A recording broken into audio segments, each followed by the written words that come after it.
Welcome to the Space in Between podcast, a series where we will talk about everything and anything mental performance in a bite-sized fashion. My name is Sienna and I'm here with Frida. We are both certified mental performance consultants from Ireland and from Sweden. On this podcast, we share our knowledge and passion for all things sport and performance psychology. This includes all things mindset, exercise, sport, everyday life, and insights into how we help ourselves and others with developing our mindset. First one of 2025. Yeah, I guess Happy New Year is the first thing we should say, isn't it? Yeah, about time. And we are starting off the new year with a topic or a theme that we talk about a lot, that we see a lot on social media being talked about, and that is setting goals or creating habits or whatever you want to call it. So we're going to talk about why we should stop setting goals. Uh-oh. Yeah, sounds controversial, but there's a method to the madness. Yeah, stop setting goals, create habits. Exactly. And we love a good goal. I love setting a goal and working towards a goal. So definitely not entirely saying it's false advertising, okay? Don't stop setting goals. It was all clickbait. Yes. Don't stop setting goals. But a lot of the times when we set goals, we set the outcome goal, what we want to achieve. Yeah. And then we don't necessarily think too deeply about how we're going to make that happen. And that's the most important part. So that's why we're saying to stop just setting goals and to create habits. Just bring it back quickly to goals there. When we talk about them, we talk about setting outcome goals, performance goals, and then process goals. So really when we talk about creating habits, it's about the process goals. Mm-hmm. So we want to spend our time focusing on that because that's really where that change is going to happen. Yeah. Those daily habits that we do, or weekly, depending on what we're working towards, or what type of habits we want to create, and what type of change we want to see in our life. Yeah, and the thing with goals is that we can't necessarily control if we achieve them, especially if it's like a long-term goal or something that's going to take a lot of work towards. But the habits that we have, the daily, the weekly, even the monthly habits, those are things that we can control, and they're going to take us closer to where we want to be. Yeah, and something that I like with habits too, when you look at it from that perspective, it's that a habit, it's something that's a part of your routine. And when you make something a part of your routine, it makes it easier to continue doing over a longer period of time, because now that's just a part of what you do, just like a lot of other things that you do. Yeah, absolutely. And the most important part, really, of what you do, those daily habits. So I guess one of the main things that we want you to consider listening to this podcast today is, what are the habits that you want to implement in your daily life to get you closer to where you want to be, or who you want to be as a person, how you want your life to look like. Yeah. So let's talk about how we can create effective habits and ones that are sustainable over a long period of time. Because something I see a lot is, it's the new year, here's 10 things that I'm going to do better this year. And I know personally that becomes overwhelming, and I end up being like, oh, I'm not doing any of them, you know?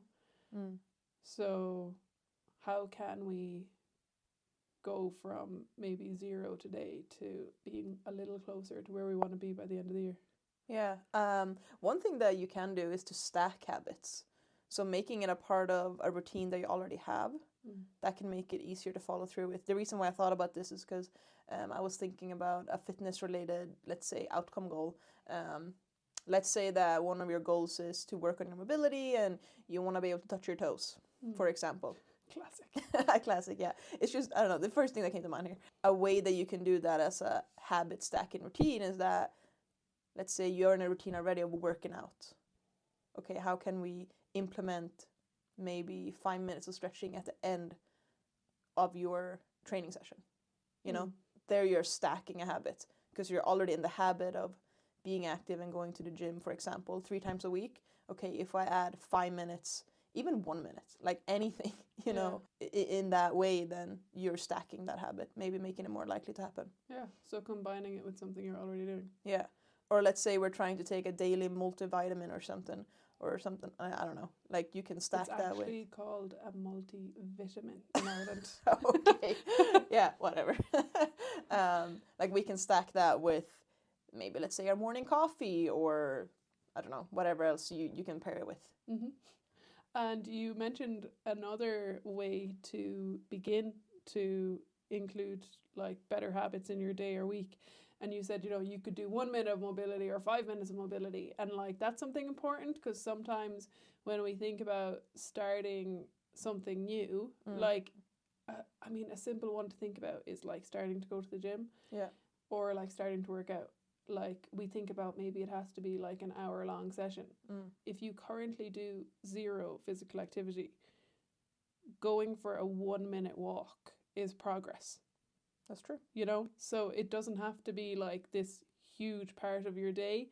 It could be setting a goal, okay, 10 minutes. Even starting super small, like once a week for 10 minutes, I'm going to do something active. Could be walking, could be trying to go for a run, could be doing a home workout, checking in with where you're at right now, and then taking a really, I say small, but it's really significant at the same time, but a small progression, so that at the end of this week, I did slightly more than I did on a normal week in 2024. Yeah. I mean, what we see people doing, and I would say we certainly both have done this ourselves as well, is that we get really excited about doing new things or creating these habits or working towards these goals. So then the first week, 2, maybe 3 weeks, we're very motivated and everything is going well and we're so excited. We're doing all these things. So maybe if we follow just the train of thought with being active, that we go from going to the gym once to 5 times a week, because we're like, okay, I'm going to do that 5 times a week now. And then maybe that's too much and it gets overwhelming, and then we fall off, compared to, well, okay, if I do twice a week, okay, now I'm in the routine of going twice a week. I've done that for 3-4 weeks. Let's go 3 times a week. Yeah. And it creates a feeling of success compared to saying, I'm going to work out every day. Yeah. Then let's say you only get 5 days of the week, but you intended on 7. Well, you've still actually done loads of work, but you still don't feel like you've been successful because your initial target was unsustainable. Yeah. So it's better to go small and build on it and to feel successful than to go big, not achieve it, and to feel like even if you're doing loads, it's like, oh, I didn't reach my goal. And I also think with some things it's good to set ranges. So I mean, we're talking about activity now because that's just an easy topic to talk about, but really it goes with everything. All we think about. Yeah, I know. But it's just easy examples to talk about. But let's bring it back to being active again, and let's say working out. If your goal is, like you said, 7 times a week, then there's probably going to be a time where you won't be able to do that, and then maybe we're like, oh, now I'm a failure. But if I set maybe the range of, okay, I have 1 to 4 times a week, that's my range of how much I want to be active. So maybe some weeks I get 4, maybe even more, because that was one of those weeks, and then maybe another week, okay, it was 3, and then life got crazy and I got 1. Then we're still within that range of, this is where I wanted to be, instead of, oh, I didn't do that, so now I'm a failure, and then maybe we lose motivation because of that, and the cookie crumbles from there, Another thing that I was thinking about in preparation for this podcast is to trust the habits that you're creating. So sometimes when working with people, they'll have specific goals. And maybe it feels like progress is slower than they anticipated. Yeah. So then we might try to switch what we're doing. It's like I have to do something different because I'm not getting to where I want to be. But trusting, progress takes time. And you might not see any progress like the first month, even if you're really consistent with whatever it is that you're doing. But it might be that first day into the second month that you're like, oh, suddenly I actually noticed that I've improved a lot at this thing. Yeah. Well, that progress didn't just happen in one day. It's just you noticed it that day.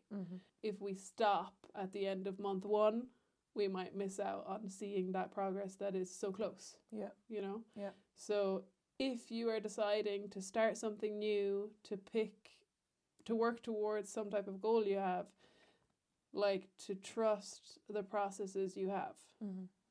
Obviously, if over an extended period of time there's absolutely zero progress, then maybe it is that you have to reconsider. 1 month, even 2 months, that's not a really long time if you think about the grand scheme of our lives and how long it takes to achieve things. Yeah. So like trusting the actions that you're taking.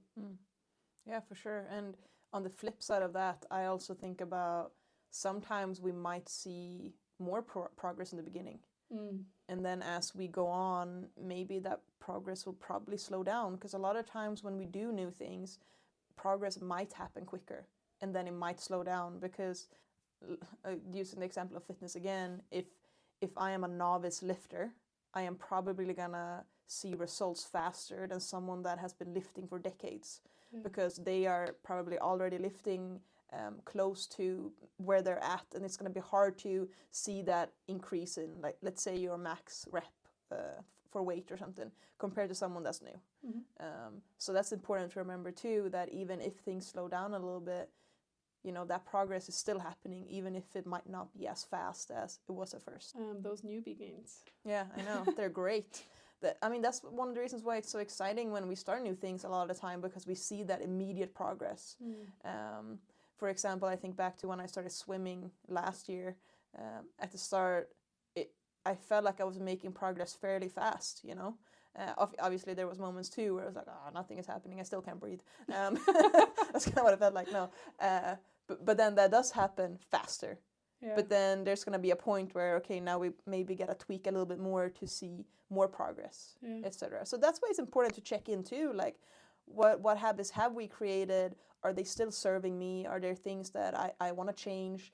Maybe that will allow me to keep going in the direction that I want. And that brings us perfectly, so thank you, Frida, into 3 questions that you can ask yourself to help you create more effective habits. The first question is thinking more long term, and we're going to take it on a yearly basis. So the first question to ask yourself is, what would progress look like for me this year? And obviously we're at the new year, so we're talking about the year, but you can apply that to anything. Like, what would progress look like for me this season or in the next 3 months? So you can frame that however you like. Yeah, and that's really important to consider. Like, what is progress for me? And it kind of goes back to another podcast that when we talked about success. What is success for me? And then looking at that through different lenses too, that there are many different ways to be successful, the same way there are many different ways we can see progress. Yeah.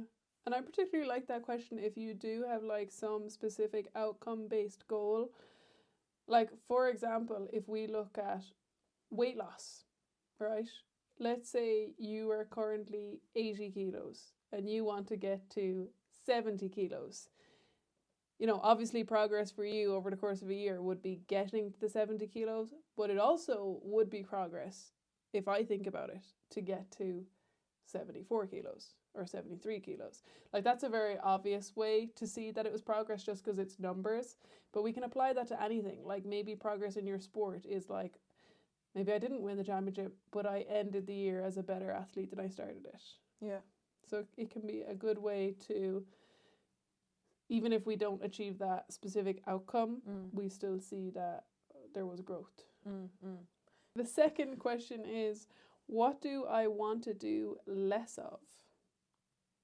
And this pertains really to, if you think about your day or your average week, you know, maybe there's some things that you're doing that aren't serving you well. So maybe I could say, I want to spend less time looking at social media. That's not a very helpful habit, you know. Or I want to spend less time procrastinating on the work jobs that I have to do. Because sometimes with habits we might feel like, I don't have any time to do that, but maybe it's not about doing new things all the time. Maybe it's about actually just evaluating what we're already doing and seeing how they're serving us. Yeah. So looking at the habits we already have, and maybe there are some that we can alter to make room for the habits that we want. So what do you want to do less of, and what do you want to do more of? And that is our third question. What do I want to do more of? And, you know, it's not always necessary that there is something you want to do more of. Like maybe simply doing less of some things will really benefit you and create a healthier lifestyle, if you will. But maybe there are, I would say, to start off, picking 1 to 2 things that you want to do more of, if you are picking things you want to do more of. Once those things are habits, so you're doing them consistently for a month at least, then you can think about adding something else in. Yeah, absolutely. So keeping it small again. Yep. And focusing on that progress when you're creating your habits. And then I also think it's important to think about, so this will be like a sub-question to the questions. No, but you just like the same way we create habits or we set our goals, thinking about how we're going to achieve that. So if you want to do less of something, how are you going to do that? And maybe why as well. So that you're asking yourself those things too, and actually making it actionable. That's one of the most important parts, isn't it? Like just saying, oh, I want to be less on social media. Okay, well, how are you gonna allow yourself to do that? Like what steps are you putting in place? So yeah, always thinking maybe a little step further than what we might think. Yeah. And a habit I think that we should all have this year to do more of is to use the space in between. Especially by listening to this podcast. And telling all of your friends and family. Exactly. And even people you don't like, just tell them. Yeah. Come on, spread the gift of knowledge from us. Yeah, so like Sienna said, keep using the space in between and we'll see you in the next one. Woo! Ayo.